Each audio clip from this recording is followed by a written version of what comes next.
দীর্ঘ এক মাস পূর্ণ হল ইরানে যুক্তরাষ্ট্র ইসরায়েলের যৌথ অভিযান এপিক ফিউরির। পাল্টা অপারেশন ট্রু প্রমিস 4 এর অংশ হিসেবে দাঁত ভাঙা জবাব দিয়ে যাচ্ছে খামেনি প্রশাসনও। স্থানীয় সময় শনিবার ভোরেও রাজধানী তেল আবিব সহ বিভিন্ন স্থানের বাণিজ্যিক স্থাপনায় ক্ষেপণাস্ত্র হামলা চালায় তেহরান।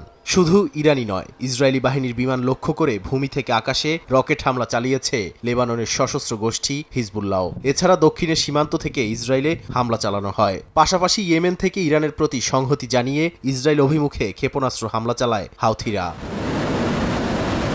এছাড়া কাতার, বাহরাইন, আবুধাবি, সৌদি আরব সহ মধ্যপ্রাচ্যের বিভিন্ন দেশে থাকা মার্কিন ঘাঁটি ও স্থাপনা লক্ষ্য করে ইরান চালায় একের পর এক হামলা।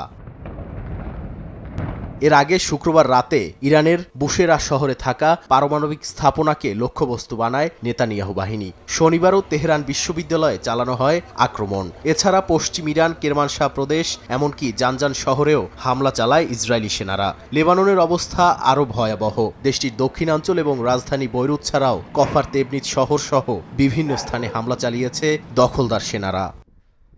চলমান পাল্টাপাল্টি হামলার মধ্যেও ইরানের সঙ্গে আলোচনা নিয়ে একের পর এক বিতর্কিত মন্তব্য করে যাচ্ছেন মার্কিন প্রেসিডেন্ট ডোনাল্ড ট্রাম্প। তার মতে তেহরান যুদ্ধ বন্ধে শান্তি আলোচনার জন্য যুক্তরাষ্ট্রের কাছে ধর্ণা দিচ্ছে।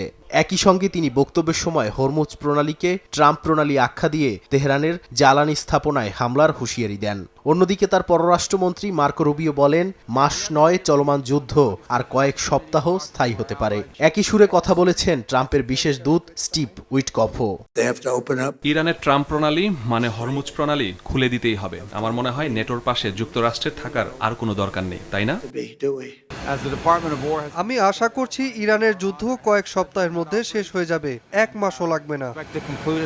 এদিকে ইরানের পরমাণু স্থাপনায় হামলার জন্য ইসরায়েলকে চড়া মূল্য দিতে হবে বলে হুঁশিয়ারি দিয়েছেন দেশটির পররাষ্ট্রমন্ত্রী আব্বাস আরাকচি। যদিও এর আগে ইসরায়েলি প্রতিরক্ষা মন্ত্রী ইসরায়েল কাতস বলেন, ইরানে হামলা আরও জোরদার করা হবে। নাদিম মারজান, সময় সংবাদ।